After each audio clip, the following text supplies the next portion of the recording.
Malam itu menyelimuti kampung dengan ketenangan yang tidak biasa. Udara terasa lembab, dan pepohonan di tepi jalan terlihat seperti berdiri lebih dekat dari biasanya, seolah memandang siapa saja yang berani lewat. Di pos ronda yang berada di sudut kampung, 3 pemuda Yono, Lukman, dan Aditela berkumpul untuk menjalani tugas jaga malam.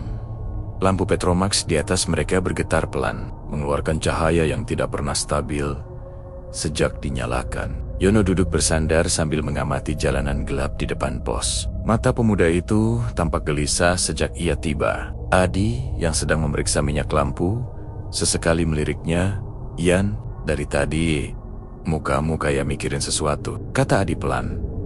Yono hanya tersenyum kecil dan tidak menjawab. Sementara itu, Lukman menggeser duduknya, mencoba mencari posisi nyaman. Meski dari gerakan bahunya terlihat jelas bahwa ia juga merasakan sesuatu yang tidak enak malam itu. "Seharusnya malam ini ramai suara," gumam Lukman. "Tapi kok semuanya sunyi banget ya?" Memang benar, malam-malam sebelumnya selalu disertai suara hewan malam atau tiupan angin yang lewat di sela-sela rumah. Tapi malam ini berbeda. Keheningannya terlalu utuh, seperti ada selapis selimut tebal yang menutup suara dunia luar. Sepi yang bukan sekadar sepi, melainkan sepi yang mencurigakan dari dalam kegelapan. Sesekali terlihat bayangan pohon bergoyang pelan, namun gerakannya tidak seirama dengan angin, seolah ada sesuatu yang bergerak di baliknya. Yono memperhatikan bayangan itu lebih lama dari biasanya, membuat Adi semakin resah.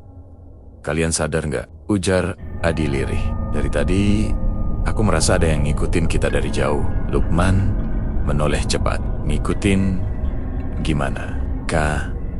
Kayak ada yang ngamatin dari gelap, tapi pas aku lihat kosong." Yono hanya mengangguk pelan, seakan mengiyakan tanpa ingin membahas lebih jauh. Lampu Petromax kembali bergetar, kali ini lebih lama. Cahayanya memanjang ke lantai, menciptakan bayangan Yono, Adi, dan Lukman yang tampak seperti melebar tidak wajar. Bayangan itu terlihat menekuk di sisi-sisinya, seperti tubuh yang tidak ingin menuruti arah cahaya. Keheningan menjadi semakin pekat. Tidak ada suara angin, tidak ada suara hewan, tidak ada aktivitas satupun dari rumah warga. Seolah seluruh kampung menahan napas, menunggu sesuatu yang belum tampak, merasa tak nyaman, hanya duduk diam di pos. Yono bangkit dan merapikan sandalnya.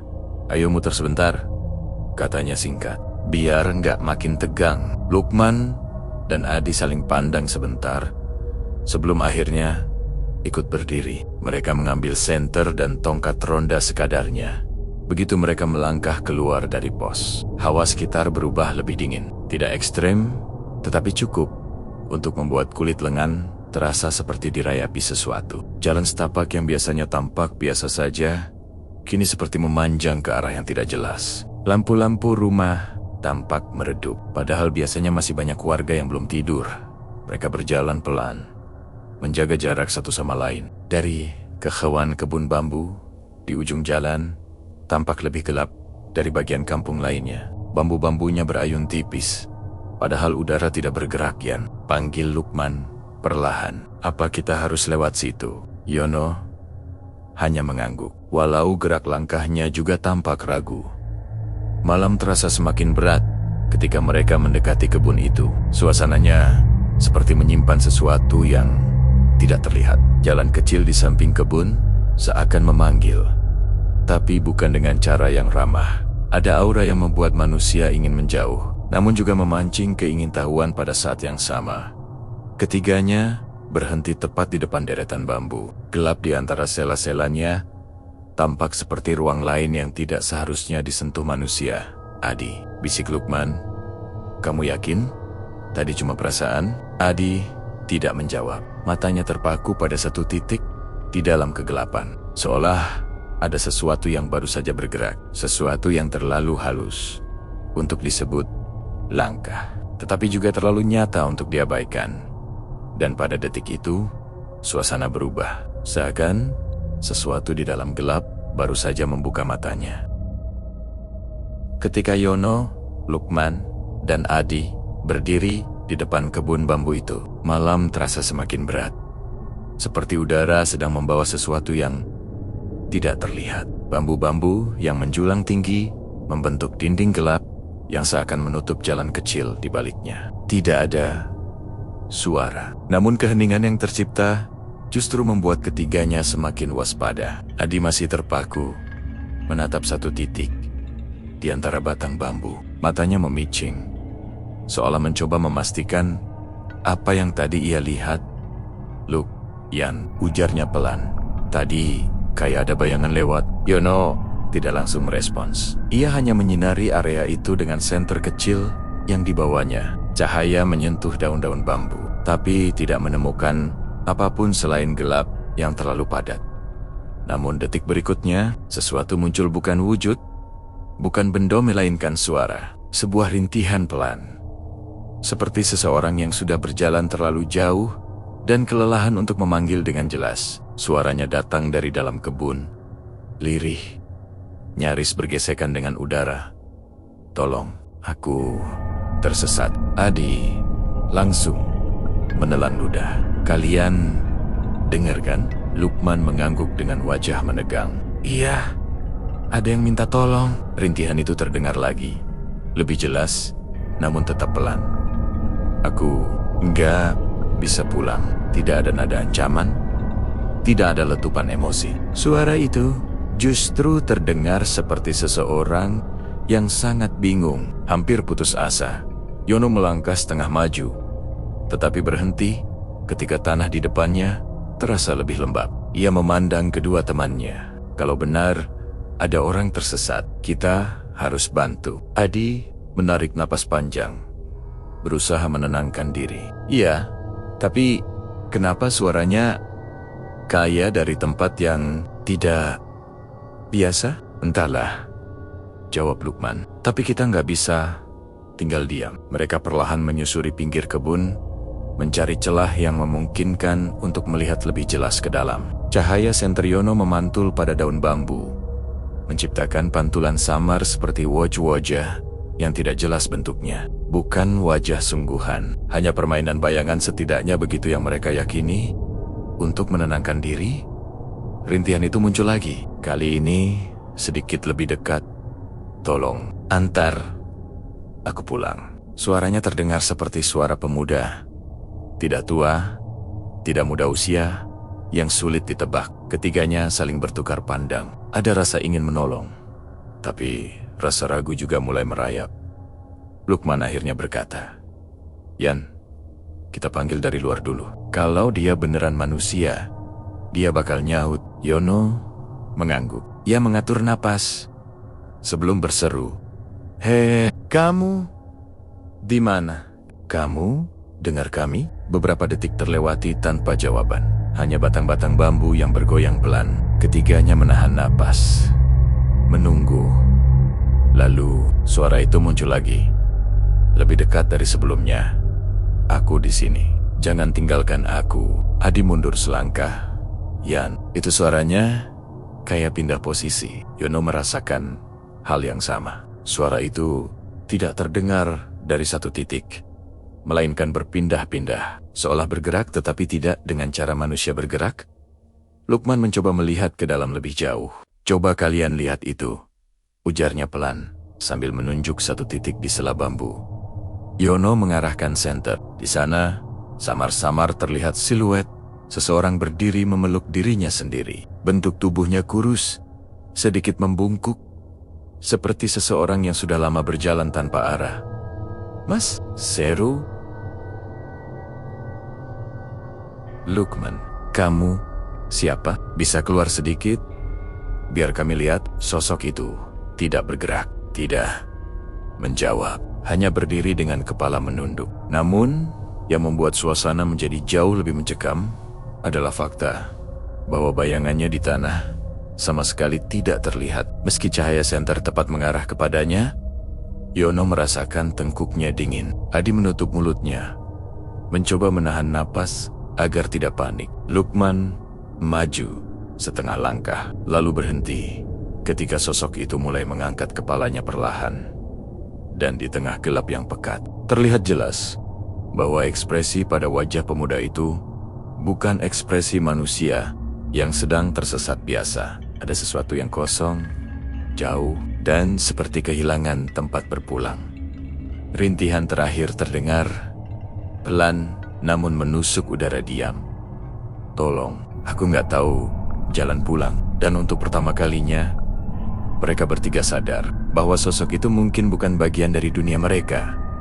Sosok pemuda itu berdiri di antara sela-sela bambu. Tubuhnya sedikit miring, seperti seseorang yang kelelahan. Namun ada sesuatu yang janggal pada caranya berdiri, terlalu diam, terlalu kaku, seperti tidak memiliki bobot. Cahaya senter Yono mengenai wajahnya, tapi hanya menampakkan garis-garis samar yang sulit ditangkap oleh mata. Mas, kamu bisa keluar dulu? Ulang Yono.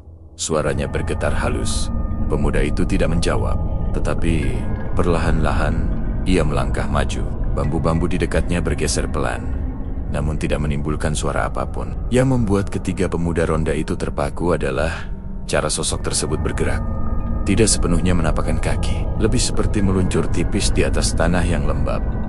Adi menatap tanah di bawah pemuda itu. Tidak ada jejak tanah becek yang seharusnya membekas oleh langkah manusia. Tetap rata dan utuh, seperti tidak pernah disentuh. Ketika pemuda itu akhirnya keluar dari bayangan bambu, wajahnya terlihat lebih jelas. Wajah itu pucat, bukan pucat karena sakit, melainkan pucat seperti warna benda yang jarang terkena cahaya. Matanya kosong, tidak memancarkan ketakutan, tidak pula harapan, hanya kehampaan yang sulit dijelaskan. Aku tersesat, katanya lirih. Nada suaranya datar, namun terasa seperti datang dari jarak yang jauh sekali, bukan dari jarak satu langkah di depan mereka. Lukman mencoba memberanikan diri.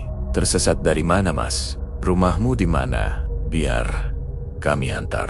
Pemuda itu memandang Lukman, namun tatapannya seperti menembus, bukan melihat. Aku mencari jalan pulang, katanya. Sudah lama, sangat lama. Adi menelan ludah. Nama kamu siapa? Pemuda itu menggeleng pelan. Aku tidak ingat. Yono mengamati pemuda itu dari ujung rambut hingga ujung kaki. Ada sesuatu yang tidak cocok. Pakaian pemuda itu kusut, warnanya pudar, seperti pernah terendam lama dalam lembab. Tidak rusak, hanya tampak tua, seolah pakaian itu berasal dari waktu yang tidak lagi ada. Walau suasana semakin mencekam, Yono mencoba tetap tenang. Ia melirik kedua temannya, seperti ingin mengatakan bahwa tidak ada alasan untuk panik, walaupun dirinya sendiri tengah berusaha keras menahan getaran di dadanya.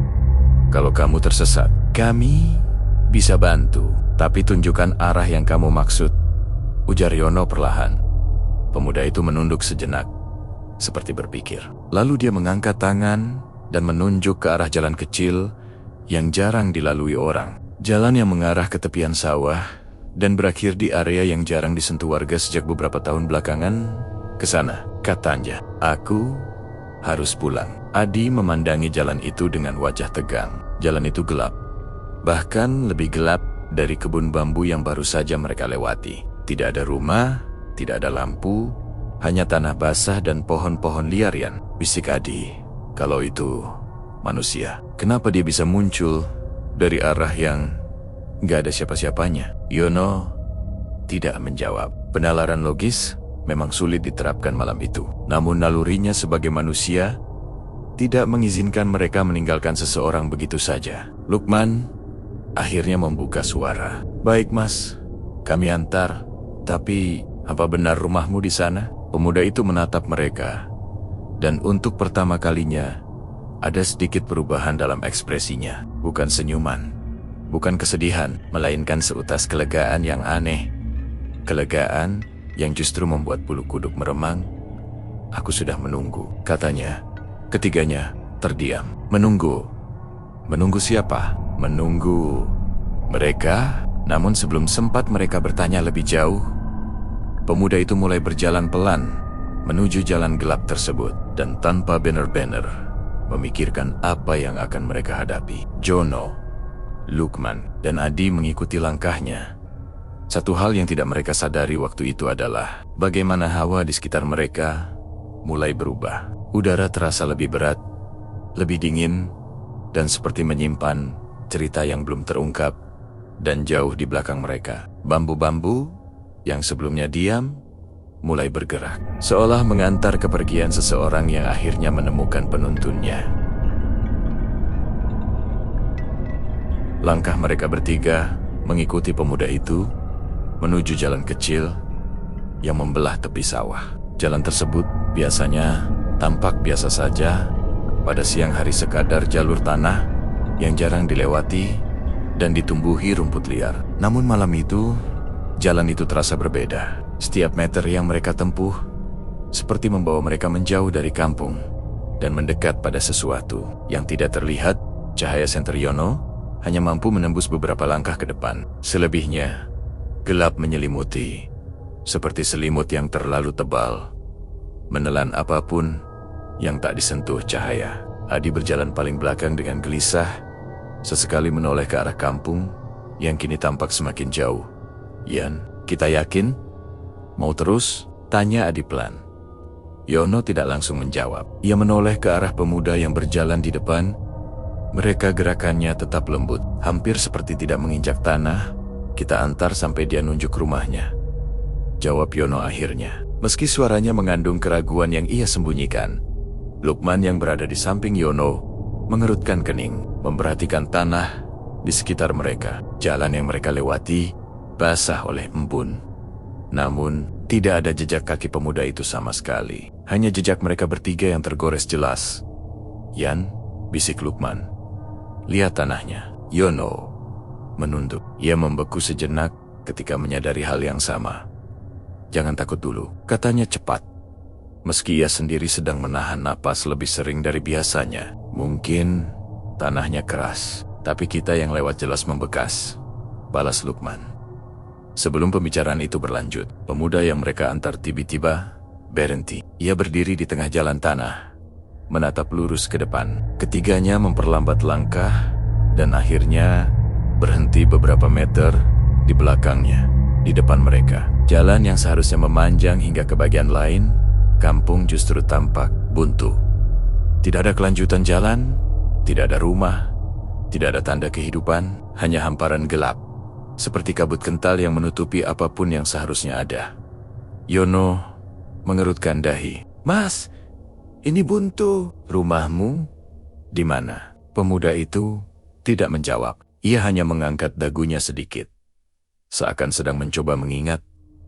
"Aku pernah lewat sini," katanya perlahan. "Tapi sekarang jalannya hilang." Suara itu terdengar tidak panik, tidak pula bingung. Justru lebih seperti seseorang yang menyadari kenyataan lama yang tak kunjung berubah. Pemuda itu memegang kepalanya sebentar, lalu berkata, "Dulu ada jalan pulang, tapi setiap malam aku mencarinya.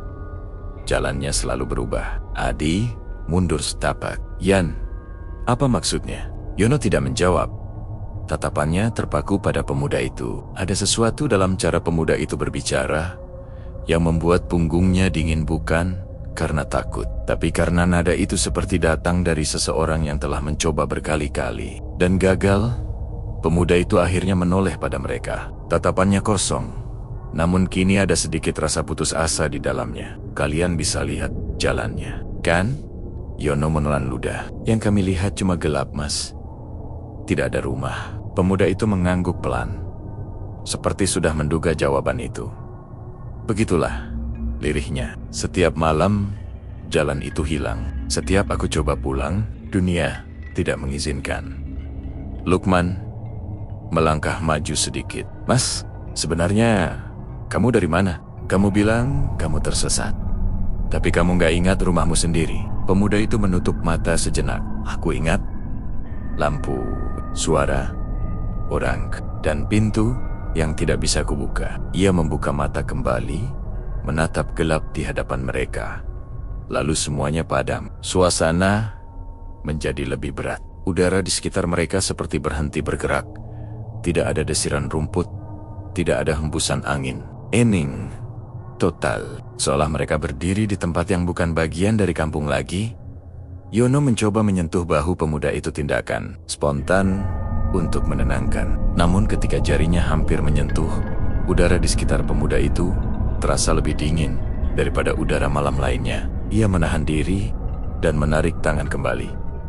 "Mas," Yono berbicara lebih lembut. "Kalau jalannya hilang, mungkin kamu bisa ceritakan apa yang kamu ingat. Biar kami tahu harus ngarah kemana." Pemuda itu memandangnya lama. "Aku mengikuti suara kalian," katanya pelan. "Aku pikir kalian bisa melihat jalanku." Ketiganya terdiam. Ada sesuatu yang jauh lebih besar dari sekadar orang tersesat di depan mereka. Sesuatu yang datanya hilang bukan karena lupa, tetapi karena waktu dan tempat yang tidak lagi tersambung dengan dunia manusia. Pemuda itu menatap gelap yang membentang di depan mereka, lalu berkata dengan nada yang hampir seperti bisikan terakhir, "Kalau kalian tidak bisa melihatnya, berarti aku masih belum pulang." Dan malam pun terasa semakin jauh dari kampung, serta semakin dekat dengan sesuatu yang belum sempat disebutkan oleh siapapun. Malam itu angin terasa lebih dingin dari biasanya, seolah desa baru saja dilewati sesuatu yang tidak ingin disebutkan namanya. Yono, Lukman, dan Adi duduk melingkar di pos ronda.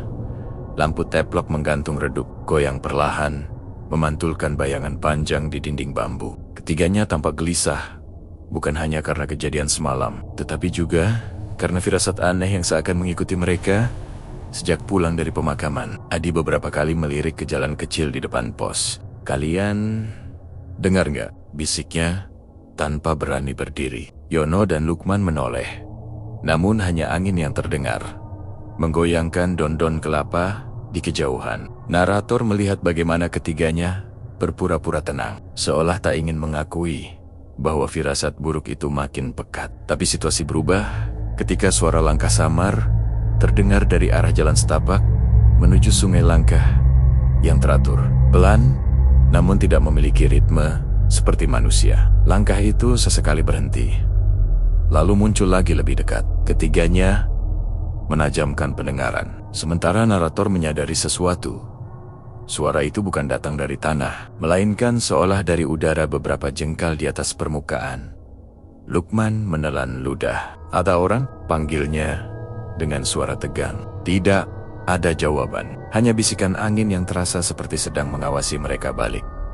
Kemudian, di ujung jalan, sesuatu muncul. Bukan sosok utuh, melainkan bayangan tipis yang melayang pelan, bergerak tanpa menapak. Tubuhnya samar seperti kabut.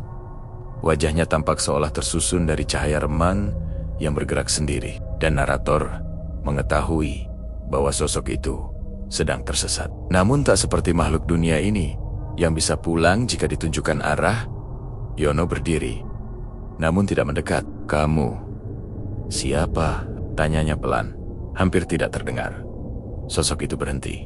Lalu sebuah suara muncul lembut, tapi bergetar, seperti berasal dari jauh sekali. "Aku tidak ingat di mana rumahku." Angin berhenti bergerak. Daun-daun tak lagi bergoyang. Seakan seluruh desa menahan napas. Ketiganya saling tatap. Wajah mereka pucat. Namun rasa iba entah berasal dari keberanian atau ketidaksadaran muncul di mata Yono. Narator bisa merasakan suasana antara takut dan kasihan bercampur aduk menjadi satu. Hantu yang tersesat itu tampak seperti sedang berjuang mengingat masa lalunya. Berdiri di antara dunia yang tidak lagi mengenalinya, sosok tersebut perlahan mendongak. Dan di sanalah ketiganya mendengar sesuatu yang membuat bulu kuduk berdiri. Sebuah tawa kecil, lirih, bukan karena bahagia, melainkan seperti seseorang yang baru menyadari bahwa ia sudah terlalu jauh dari tempat seharusnya. Tawa yang tidak seharusnya terdengar dari makhluk yang kehilangan jalannya. Tawa yang terasa seperti tanda dimulainya sesuatu yang lebih besar. Sesuatu yang mungkin tidak sekadar kesesatan. Narator menutup bab ini dengan kesadaran bahwa malam itu belum usai. Ada hal lain yang menunggu di balik gelap, dan ketiganya baru saja mengetuk pintu yang seharusnya tidak pernah dibuka. Malam semakin larut, ketika Yono, Lukman, dan Adi akhirnya memberanikan diri mengikuti sosok kabut itu dari kejauhan. Mereka tidak saling berbicara, hanya berjalan dengan langkah hati-hati, memastikan jarak mereka tidak terlalu dekat, namun juga tidak sampai kehilangan arahnya. Pos ronda kini terasa jauh di belakang, tertinggal seperti pulau kecil yang aman sementara ketiganya melangkah ke wilayah yang belum pernah mereka jamahi. Pada jam semalam ini, sosok itu bergerak perlahan, seolah menkari-kari sesuatu yang tidak bisa ia namai. Setiap kali ia berhenti, angin juga ikut berhenti. Setiap kali ia melayang sedikit maju, daun-daun bambu bergetar ringan tanpa alasan. Narator merasakan suasana yang kian menekan. Jalan setapak yang biasa dilalui warga pada pagi hari kini tampak seperti koridor panjang tanpa ujung. Adi akhirnya memberanikan diri untuk berbisik pada kedua temannya. Dia mau kemana sih? Suaranya hampir tenggelam oleh detak jantungnya sendiri. Lukman hanya menggeleng pelan tanpa menjawab. Sementara Yono memandangi sosok itu dengan sorot mata yang semakin dipenuhi rasa iba. Mungkin dia mencari rumahnya, katanya lirih. Namun narator tahu satu hal yang tidak mereka pahami. Makhluk seperti itu seringkali tidak benar-benar tahu apa yang mereka cari. Mereka hanya mengikuti CISIC, ingatan yang sudah mengabur, seperti bayangan yang mencoba menemukan sumber cahaya yang sejak lama padam. Sosok itu berhenti di sebuah tikungan kecil, tempat jarang dilewati warga pada malam hari. Di sana hanya ada pepohonan yang tumbuh rapat dan tanah yang sedikit menurun. Kabut tipis mulai muncul, menyelimuti sekitar, membuat suasana seolah berada di antara dua dunia. Disinilah sesuatu yang aneh terjadi. Sosok itu menoleh perlahan, bukan ke arah mereka, melainkan ke sebuah titik kosong di sampingnya. "Ini rumahku," gumamnya dengan suara redup, seakan berbicara pada ingatan yang tak lagi utuh. Namun narator melihat dengan jelas, tidak ada rumah di tempat itu. Tidak ada bangunan, tidak ada pondok tua, bahkan tidak ada bekas pondasi. Hanya tanah kosong dan pepohonan yang diam seperti sedang mendengarkan. Lukman berbisik, "Di situ nggak ada apa-apa." Sosok tersebut melayang lebih dekat ke ruang kosong itu. Tubuhnya bergetar pelan, seperti seseorang yang ingin masuk ke dalam sebuah pintu. Tak terlihat pintunya, uharnya lahi, seolah sedang menyentuh sesuatu yang tak bisa dipahami manusia. Ketika makhluk itu mencoba melangkah masuk, tubuhnya tiba-tiba memudar sebagian, lalu kembali terlihat, seakan ia sedang memaksakan diri memasuki tempat yang tidak menerima kehadirannya. Suasana menjadi jauh lebih dingin, membuat napas ketiganya menggantung tipis di udara. Yono memberanikan diri bicara. Suaranya sangat pelan, seperti takut mengganggu sesuatu. Kalau rumahnya sudah tidak ada, terus dia mau kemana? Narator diam sejenak sebelum menjawab dalam hati. Kemanapun, selama ada jejak terakhir dari hidup yang pernah ia jalani. Walaupun jejak itu sudah hilang dari dunia ini, sosok itu kemudian berhenti bergerak. Ia menunduk, seolah baru menyadari sesuatu yang menyakitkan. Lalu suara lirih itu muncul kembali kali, ini lebih jelas. Namun terasa jauh, sangat jauh. "Aku tidak punya rumah lagi." Tidak ada teriakan, tidak ada gerakan mengejutkan. Hanya satu kalimat yang tenggelam dalam udara malam, tapi cukup untuk membuat ketiga pemuda itu menegang tanpa tahu harus berbuat apa. Perlahan-lahan tubuh makhluk itu mulai semakin redup, seperti kabut yang tertiup angin. Mereka hanya bisa menyaksikannya hilang sedikit demi sedikit, sampai akhirnya hanya tersisa hembusan dingin yang menyapu wajah mereka. Adi menunduk. "Dia beneran hilang?" Narator menatap jalan kosong itu dalam diam. "Tidak hilang," katanya dalam benaknya. "Hanya kembali ke tempat di mana kenangan terakhirnya tinggal." Ketiganya berdiri diam cukup lama sebelum akhirnya memutuskan pulang. Tidak ada lagi langkah melayang mengikuti mereka. Tidak ada tawa lirih, tidak ada kabut yang bergerak sendiri, hanya sunyi. Namun narator menutup bab ini dengan satu kenyataan yang tidak mereka sadari. Ketika seseorang atau Sesuatu mencari rumah yang tidak pernah ada. Kadang mereka tidak pergi sepenuhnya. Mereka hanya menunggu sampai ada yang menunjukkan jalan lain. Malam itu menjadi kisah yang tidak pernah benar-benar selesai bagi Yono, Lukman, dan Adi.